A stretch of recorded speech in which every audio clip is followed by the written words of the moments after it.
YouTube channel के दफ्तर का आज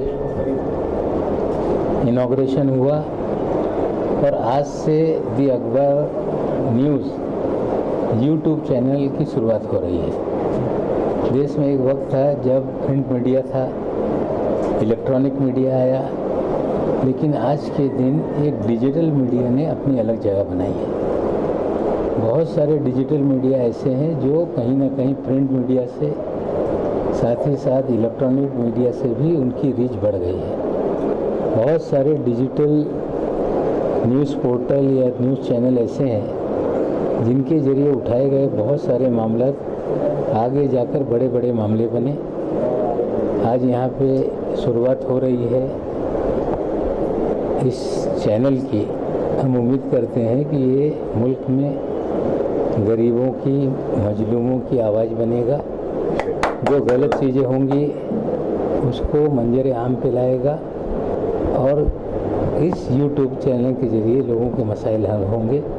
हमारी नेक ख्वाहिशात इस चैनल के तमाम एडिटर, रिपोर्टर और मैनेजमेंट के लोगों के साथ है। चैनल अच्छी तरह से चले और लोगों की भला का काम करे, हम दुआ करते हैं।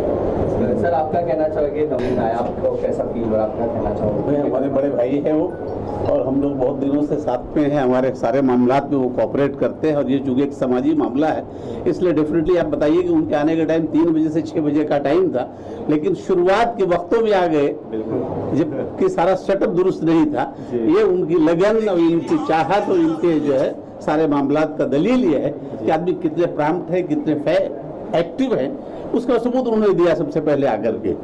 तो ये हम चाहे और आपका कोऑपरेशन हमारे साथ रहेगा। और इस मामले की हम लोग तो लीगल एडवाइज़र हैं इस टीम के, तो अब लीगल एडवाइज़र होकर के कितना हम इसको लीगल एडवाइस कर पाएंगे, जो इसके मैनेजमेंट के लोग हैं, एडिटर्स हैं, जो इसके रिपोर्टर्स हैं, सारे लोगों को कोऑपरेट करेंगे। और इंशाल्लाह हम लोग भी, नवाब भाई का ताउन है, रहेगा, और सारे पॉलिटिशियंस का ताउन रहेगा। और अवामी खिदमत, अवामी मामलात को हम डेफिनेटली, जैसा आपने कहा, उसे उठाएंगे और उसे हद तक उठाएंगे उस वक्त तक जब तक उसका मामला हल नहीं होगा, तब तक किसी भी मामले में किसी तरह कोई कॉम्प्रोमाइज़ नहीं होगा हमारे चैनल से। तो ये हमारे द अखबार.न्यूज़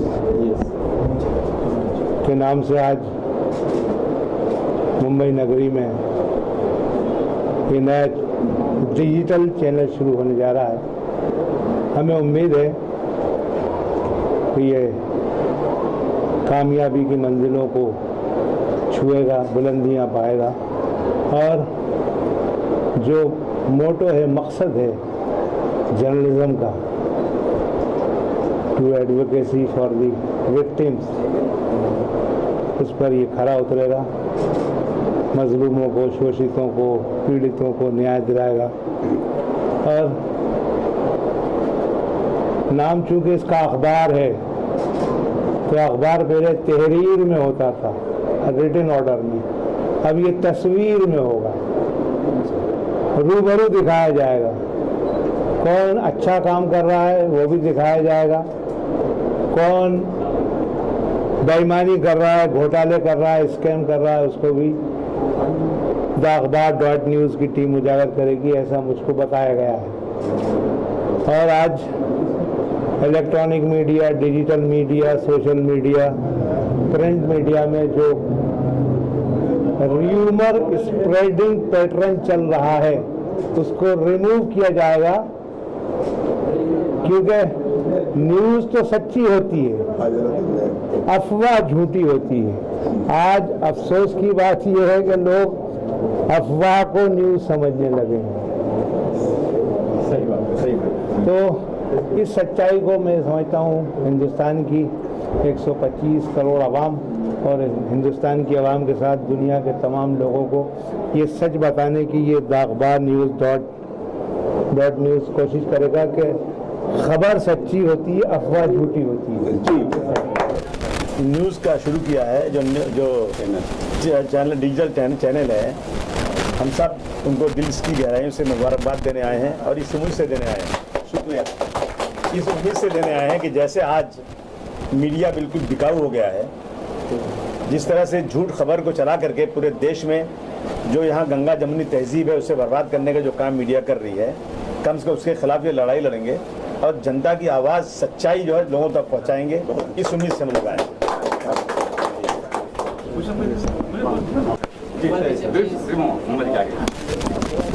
माझे बंधू मस्जिदबाईने अतिशय चांगल्या क्षेत्रामध्ये पदार्पण केलेलं आहे। माझ्या वतीने आणि माझे पक्षप्रमुख आणि महाराष्ट्राचे मुख्यमंत्री आदरणीय उद्धव साहेबांच्या वतीने त्यांना शुभेच्छा देतो आणि संपूर्ण पाठिंबा आमचा त्यांच्याबरोबर आहे। जनतेच्या भावना आणि जनतेचा खरा आवाज हा शासनापर्यंत, प्रशासनापर्यंत पोहोचवण्याचं काम करतील अशी मला अपेक्षा आहे। आज या ठिकाणी मला बोलवलं त्याबद्दल त्यांचे मनपूर्वक आभार मानतो आणि पुन्हा एकदा त्याला शुभेच्छा देतो। धन्यवाद। सर, जो किसानों का चल रहा है, क्या कहेंगे इस मुद्दे पे? देखिए, हमारा देश किसानों का देश है। 65% से 70% तक लोग खेती करते हैं। भारतवर्ष गांव में बसता है, शहर में नहीं बसता। लेकिन किसानों के हालात दिन ब दिन खराब से खराब होते जा रहे हैं। किसान 100 रुपया लगाता है, 90 रुपया कमाता है। और सरकार ने अनाउंस किया था कि सरकार की किसानों की आमदनी दुगना हो जाएगी। ये सब बिल्कुल झूठ और ढकोसला। ये सरकार जो बैठी है सेंटर में, बीजेपी सरकार सिर्फ और सिर्फ अमीरों को और अमीर बना रही है और समाज के गरीब लोगों की कोई मदद नहीं। आप बताइए, अभी कोरोना आया, 8 साल भर तकरीबन होने जा रहा है और इस कोरोना में 20 लाख करोड़ कितने पैसे की पैक हुई। एक आदमी भी गरीब मुझे बता दे कि उसको पैसा मिला, किसी को नहीं मिला। 5 किलो चावल दिया, वो भी सड़ा हुआ चावल जो 2-3 रुपए किलो मिलता है, उसके लिए इतना मीडिया में चिल्लाया। यानी शर्म आना चाहिए, चूल्हे भर पानी में डूब मरना चाहिए। इंसानियत इस सरकार में खत्म हो चुकी है। ये सरकार सिर्फ और सिर्फ 15% मुसलमानों से 85% हिंदुओं को डराती है, जबकि ये देश, इस देश में गंगा जमुनी तहजीब हजारों साल की है। हिंदू, मुस्लिम, सिख, ईसाई साथ में रह करके यहाँ पर होली, दिवाली, ईद और बकरीद मनाते हैं। लेकिन ये सिर्फ और सिर्फ अपनी राजनीति के लिए लोगों को लड़ा कर राजनीति करते हैं। मैं किसानों के साथ हम सब खड़े हैं, हमारी सरकार खड़ी है, उद्धव जी खड़े हैं और हमारा पूरा का पूरा समर्थन किसानों को है। किसानों को अगर ये किसान, मैं तो हमेशा कहता हूँ कि गाय की पूजा करते हैं लोग। क्यों करते हैं पूजा? गाय अपने थन का पूरा दूध निकाल कर जनता को देती है, थोड़ा सा दूध अपने बच्चे के लिए बजाती है। इसी तरह से किसान पूरा गल्ला पैदा करता है, सर्दी, गर्मी, बरसात में खेत में नंगे पैर रह करके बेचारा काम करता है और थोड़ा गल्ला अपने लिए रख करके सब देता है। बड़े बड़े शहरों में रहने वाले लोग अगर ये गल्ला नहीं मिले तो मर जाएंगे, इनको पता भी नहीं चलेगा कहाँ चले गए। तो इन किसानों को भी इनकी पूजा होना चाहिए, न कि इन किसानों के साथ ये कि इनकी आत्महत्या हो रही है और इनके साथ जो जुल्म जाती हो रही है। और अभी जो आंदोलन चल रहा है, इस आंदोलन में कह रहे हैं कहीं पाकिस्तान से, कहीं बोले ये खालिस्तानी है, ये जो बांग्लादेश है, सब ये क्या बेवकूफ़ी की बातें हैं। कहते हैं ना, अपना चेहरा ना देखा गया आपसे, बेवजह आईना तोड़ कर रख दिया। तो ये इस किसानों के आंदोलन में भारतवर्ष के 130 करोड़ लोगों को जुटना चाहिए। किसान परेशान है, उसके सामान सही नहीं बिक रहे हैं और जो सरकार ने कानून बनाया वो सरकार का कानून बिल्कुल वापस होना चाहिए। ये जो है जिस तरह से सामान को जमा करके इसकी ब्लॅक मार्केटिंग करने का जो रास्ता सरकार खोल रही ना, तो बिल्कुल बंद होना चाहिए। सरकार आणि आत्ताचे असणारे पंतप्रधान ही कुठेतरी जुनी परंपरा, जुनी प्रथा मोडत काढण्याचा प्रयत्न आहे आणि प्रथा आणि परंपरा मोडत काढून कुठेतरी, जसं माझ्या मोठ्या भावांनी सांगितलं, अबू बहिणी, की मोठ्या लोकांना, श्रीमंतांना श्रीमंत करायचं चाललेलं आहे, गरिबांना दाबायचं चाललेलं आहे। ज्यावेळी या महाराष्ट्रामध्ये महाराष्ट्राचे मुख्यमंत्री आदरणीय यशवंतरावजी चव्हाण, आदरणीय वसंतदादा पाटील यांनी सहकार क्षेत्रामधून छोटे छोटे शेतकरी, छोटे छोटे व्यापारी यांना एकत्र करून मोठं करण्याचा प्रयत्न केला, ते सहकार क्षेत्र किसानांच्या याने शेतकऱ्यांच्या खांद्यावर ठेवून मोडीत काढण्याचा प्रयत्न आहे। आणि या देशाचे पंतप्रधान लालबहादूर शास्त्रीजीने जाहीर केलं होतं, जय जवान जय किसान। हा जय जवान जय किसानचा जो नारा आहे तो संपवायच्या मार्गावर आहे, की याच्यातला किसान संपला पाहिजे, हे आमचा नारा चालू आहे। आणि कुठेतरी धीरूभाई अंबानी, कुडाळ अदानी अशा लोकांना मदत करून ह्यांना मोठं करायचा प्रयत्न आहे आणि सहकार क्षेत्राने शेतकऱ्याला संपवण्याचा प्रयत्न आहे। हे कधी होणार नाही आणि आम्ही होऊन देणार नाही। जो दी अखबार न्यूज़ की जो डिजिटल माध्यम का जो उद्घाटन अबू वसीम आजमी साहब, दिलीप भंडे जी, खुर्रम साहब के हाथों हुआ है, मैं बधाई देता हूँ। निश्चित तौर पर अखबार आज जो खोजी पत्रकारिता है वो कहीं तो लुप्त हो जा रही है। तो इस माध्यम से मैं सभी जो टीम को एक अपील करता हूँ कि जो मुंबई शहर हो चाहे महाराष्ट्र हो, पूरे देश में खोजी पत्रकारिता के जरिए आप पत्रकारिता के नए आयाम को स्थापित करें। जिस तरह से लोकमान्य तिलक की पत्रकारिता थी, राजा राममोहन राय की थी, बाबूराव पराडकर जी की थी, उसी तरह मुंबई शहर में आप एक माध्यम वर्ग के लोगों को न्याय दिलाने का काम करें। जिस तरह से मुंबई में कई सारे समस्याएं हैं, चाहे वो स्लम बस्ती का मामला हो, पहाड़ पर रहने वाले लोगों का मामला हो, कहीं ना कहीं तो लोगों पर अन्याय हो रहा है। पिछले 20 सालों में यहाँ पर गरीबों के घरों पर बुलडोजर चले, लेकिन अमीरों के घरों पर आज तक बुलडोजर नहीं चले। कहीं ना कहीं तो उन्हें चाहे सरकार की तरफ से मदद होती है या अन्य न्याय प्रणाली की तरफ से भी मदद होती है। तो हमें गरीबों का मसीहा बनकर लोगों की आवाज़ बुलंद करने की आवश्यकता है। जनप्रतिनिधि अपना काम करते ही है, मगर जनता का आवाज़ बनकर अगर ये मीडिया बुलंद आवाज़ करती है तो निश्चित तौर पर आम लोगों को न्याय मिलेगा। और अखबार से, पत्रकारों से लोगों को यही अपेक्षा रहती है कि हमारी आवाज़ को बुलंद करें। निश्चित तौर पर एक टीम है, निश्चित तौर पर अच्छा काम करेगी और लोगों को मदद करेगी, आवाम की आवाज़ को बुलंद करेगी। इसी आशा के साथ मैं उन्हें बधाई देता हूँ। ये बड़ी खुशी की बात है। हमारे अजीज दोस्त पंजतन साहब, उनका बेटा ये चला रहा है और आज के दिन में सही मीडिया रहना बहुत ज़रूरी है। मेरे ख्याल से उसी मकसद से उन्होंने जो सच है, जो हकीकत है, वो लोगों के सामने ठीक ढंग से आती नहीं, इसलिए उन्होंने एक चैनल निकाला है। और मैं चाहता हूँ जो भी है, जहाँ अन्याय होता है तो अन्याय के बारे में ही बोलना चाहिए, दलितों के ऊपर अत्याचार होता है वो भी ठीक ढंग से आना चाहिए। ये है नहीं है इस तरह की बातें महिलाओं के ऊपर होता है, अल्पसंख्यक समाज के ऊपर होता है, तो अलग अलग सवाल निकाल के लोगों में दरार पैदा करने का जो काम होता है। और बड़ी दुख की बात है कि मीडिया कई दफ़ा एक तरफा काम चलाती है। मैं नाम नहीं लेता हूँ, ऐसी आप लोगों को ज़्यादा मालूम है, ऐसा ये चलेगा नहीं। इन्होंने उद्घाटन के लिए अलग अलग ख्यालात के लोग, अलग अलग पार्टी के लोगों को भी बुलाया, ये सबसे बड़ी बात है ऐसा मैं समझता हूँ। क्योंकि मैं लोगों को बुलाया, हाँ, यहाँ मैं आने लगा तो मुझे मेरी बीवी को बहुत अच्छी तरह से जानते हैं, वो ज़रा जज्बाती है, कम्युनलिज्म के खिलाफ बोलती रहती है हमेशा। तो वो बोली ऐसे ही सबको कैसे बुलाया? बोला नहीं, ये बराबर है, ये चैनल अगर चलाना है तो जो है वो हकीकत सामने लोगों के आना चाहिए। हकीकत मत छुपाओ और हकीकत छुपती भी नाही। ते किती लपिले तरी मज नकळत कळते कळते, पाकळ्यात दडले तरीही गंधातून गुड़ उकलते, ऐसा मराठी में हमारे पाड़गांवकर कवि जो थे उन्होंने कहा है। ऐसे छुप नहीं रहता, क्योंकि कुछ बातें अभी आहिस्ता आहिस्ता बाहर आने लगी हैं।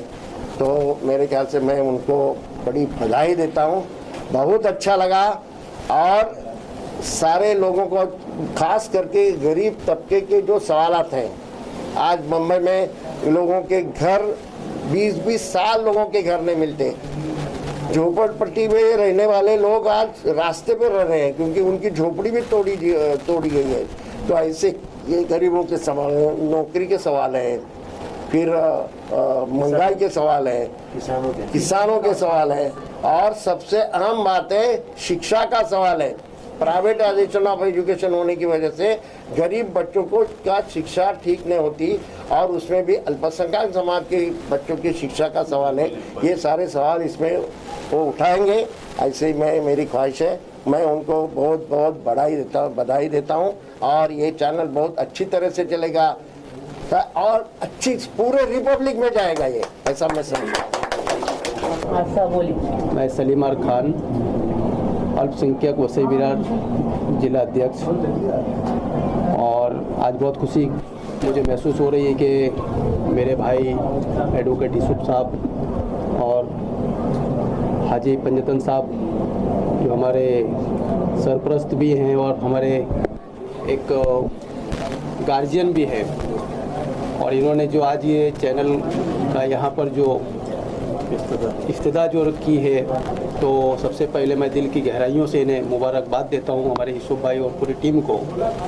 और ये दुआ करूँगा कि आने वाले वक्त में ये उरूज पर जाए और जो हक है वो लोगों के सामने आए, क्योंकि आज मौजूदा दौर में जो इलेक्ट्रॉनिक्स मीडिया, प्रिंट मीडिया, जो इनका एक रोल है, मैं समझता हूँ कि काफ़ी वर्षों से हम लोगों के सीने में भी एक दर्द था कि हम लोग ये सोचते थे कि कुछ ऐसा एक माध्यम हो जिस माध्यम से हम लोगों तक जो अपनी बात हम रख सकें और जो चीज़ें लोगों तक नहीं पहुंच सकती हैं उसके लिए पहुंचाने का एक जरिया हम लोगों को कोई मिले।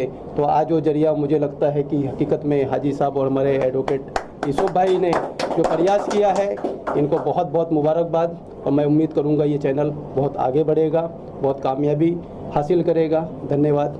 जय हिंद, जय महाराष्ट्र। उनका क्या मकसद है? आपका खास अब्दुल मजीद खान साहब के साथ मिल करके इस चैनल को आगे बढ़ाने के लिए लॉन्च जो की इन्होंने, क्या प्लान इनका है, वो अपना प्लान रखेंगे, बताएंगे।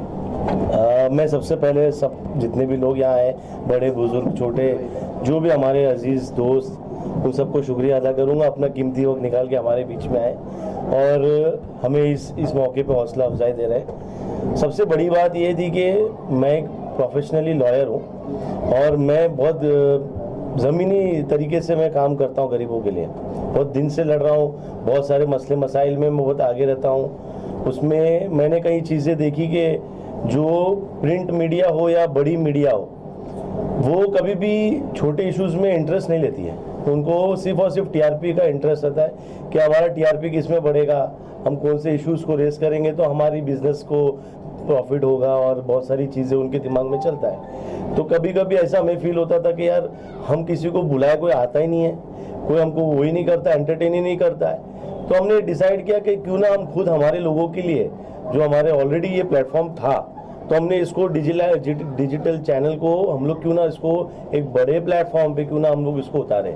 और इसको उतारने के बाद जैसा गली गली में लोगों की तकलीफ है, रोड पे तकलीफ है, या फिर गरीबों की जो तकलीफ है, या गवर्नमेंट तक कोई बात पहुंचाना है, तो हमारे लिए एक सबसे बड़ा प्लेटफॉर्म था कि ये एक ऐसा माध्यम है जिसके थ्रू हम इजीली हम उनको मैसेज दे सकते हैं और हमें कोई क्रिटिसाइज करने की ज़रूरत भी नहीं है। हम अपनी बातें वहाँ तक पहुँचाने के बाद अगर वहाँ ना हो तो फिर हम क्रिटिसाइज कर सकते हैं। लोग पहले क्रिटिसाइज करते हैं कि हमारी सुनवाई नहीं होती है, गवर्नमेंट हमारी देखती नहीं है, पुलिस अत्याचार करती है, गवर्नमेंट अथॉरिटीज़ हमारे साथ जुल्म करती है, ब्यूरोक्रेसी बराबर से काम नहीं करती है, तो उनको बात रखने का मौका ही नहीं मिलता था।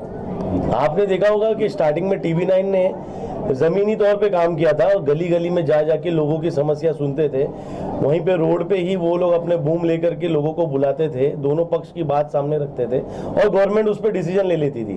पर अभी वो कुछ दिन से वो पैटर्न भी खत्म हो गया, वो भी कमर्शियल बेसिस पे अब काम कर रहे हैं, वो भी TRP चल रहा है उनका भी। तो हम चाहते हैं कि क्यों ना हम सब्स्टिट्यूट करें, ऐसी जो प्लेटफॉर्म पहले थे उसको सब्स्टिट्यूट करके हम लोगों तक के, जहाँ हमारे लोगों की समस्या है, हमारे इस नंबर पे कांटेक्ट करते हैं जो हमने कार्ड पे दिया है, वो मैं आपको बताऊंगा। तो वो नंबर पे अगर फ़ोन आता है और समस्या जेन्यून है तो हम इंशाल्लाह उनकी मदद करना चाहते हैं और करेंगे। और हमारे जो भी इसमें डिजिटल चैनल के लोग हमारे साथ जुड़े, हम उनको भी रिक्वेस्ट करेंगे वो भी आगे बढ़ करके उन गरीबों की मदद करें जिसके वजह से देश चलता है, उन किसानों की मदद करें जिसके वजह से हमारे को अनाज मिलता है, हम उन लेबर क्लास की मदद करें जिनके वजह से आज रोड पे साफ सफाई होती है, उन सब का ख्याल रखें। खाली अमीरों के लिए ये चैनल नहीं बनता है और न्यूज़ चैनल खाली अमीरों का काम ना करे, हमको इसको दिखाना है, रेवोल्यूशन लाना है। इसके लिए हमने ये प्लेटफॉर्म चूज़ किया जो कि ऑलरेडी हमारे घर का था, तो हमने इसको डिजिटलाइज किया और अभी इसमें मैं एक लीगल एडवाइजर की पोस्ट पे हूँ और मैं इस पोस्ट का पूरा हक अदा करूंगा जिम्मेदारी के साथ, लोगों की तकलीफ को दूर करने की पूरी कोशिश करूंगा। मैं एक लीगल वर्क भी करूंगा और साथ ही साथ में ये चैनल के थ्रू जो चीज़ नहीं पहुंचती गवर्नमेंट तक वो भी पहुंचाने की कोशिश करूँगा। क्या हमारे चचा दलवाई साहब जो तारीफ के मोहताज नहीं है, दलवाई साहब जो चीफ गेस्ट हैं, जिनके हाथों से हुआ है, जिस तरीके से आज यहाँ पे आप पत्रकार की इतना बड़ी जमात जमा है और साथ में यहाँ पे जनता जमा है, मैं ये उम्मीद करूँगा कि जिस तरीके से आवाम जमा है उसी तरह से आने वाले दिनों में अखबार भी दिन दुगनी रात चौगुनी तरक्की करे, मैं यही दुआ करूँगा। जो है अहम बात जिसलिए मैं आया हूँ, हाँ जिस पता है, तो द अखबार न्यूज़ जो है, एक तो टाइटल बहुत ही कैची रखा है क्योंकि अखबार न्यूज़ जो अखबार, अब हमारी जो है बचपन की यादें जुड़ी है कि जब सबसे पहले उठते थे तो अखबार पढ़ते थे और आज भी कई चाचा लोग जब तक अखबार नहीं पढ़ते तब तक उनको होती नहीं। मतलब मालूमात के साथ साथ पेट के हालात भी सही होते हैं अखबार से। और मैं ये समझता हूँ कि ये जो अखबार है ये देश के हालात पे नज़र रखेगा और आपको वो सारे नज़ारे दिखाएगा जिससे आपकी आंखों में रोशनी बढ़ जाए और चकाचौंध हो जाए आप लोग। और एडवोकेट यूसुफ खान साहब जो मेरे भाई हैं, मेरे दोस्त हैं, और ये बहुत जो अच्छी बात ये है कि ये apart from launching a news portal and print electronic दोनों में उतरा, डिजिटल है ये माशाल्लाह। तो ये डिजिटल प्लेटफॉर्म में उतरा, डिजिटल इज द अभी जो मोशन है इस वक्त मुल्क का। तो यूसुफ भाई पहले से ही एक दर्द रखते हैं, सामाजिक दर्द रखते हो समाज में जहाँ भी कोई प्रॉब्लम हो रही है, इश्यूज होती है। और जितना मैं इनको जानता हूँ तो ये बेसिकली उस तरह के एडवोकेट नहीं, एडवोकेट का आपके जहन में आता है कि अभी आपके जेब में जितना पैसा निकाल लेगा, लेकिन यूसुफ भाई का अंदाज़े भैया दूसरा है। मैंने इनको अपनी आंखों से देखा है कि जो लोग ज़रूरतमंद है, नीडी है या प्रॉब्लम में है फाइनेंशियली, शायद वो एक एडवोकेट भी अफोर्ड करने की हैसियत में नहीं है, तो आउट ऑफ द वे भी ऐसे लोगों की मदद करते हुए देखा है मैंने, और ये अच्छा जज्बा है। और मैं दिल से दुआ करता हूँ कि यूसुफ भाई जिस तरह से वैसे ऐसे और लोग हैं, क्योंकि क्या है कि प्रोफेशन अपनी जगह पे और जो है खिदमत खल्क और जज्बा अपनी जगह पे, और अखबार न्यूज़ जो है एक अच्छे मकसद से, अच्छी नीयत से, अच्छे इंटेंशंस के साथ ये लॉन्च हुआ है। और मेरे दिल से दुआ है कि ये दिन दूनी रात चौगनी तरक्की करे और ये फ्रंट लाइन लीडिंग जो है ना एक न्यूज़ पोर्टल बने जो कि इंडिया में है इस वक्त, और पूरे पोटेंशियल है उसके लिए। जितने लोग देखने सुनने वाले लोग हैं हमारे एतराफ़ में, उनसे भी एक अपील है, क्योंकि मेरा भाई है ये, कि आप लोग जो है इसको बढ़ाएं और पहुंचाएं और लोगों तक ये मैसेज जाए कि अखबार न्यूज़ आ गया है। अब आपको अखबार का पन्ना नहीं पलट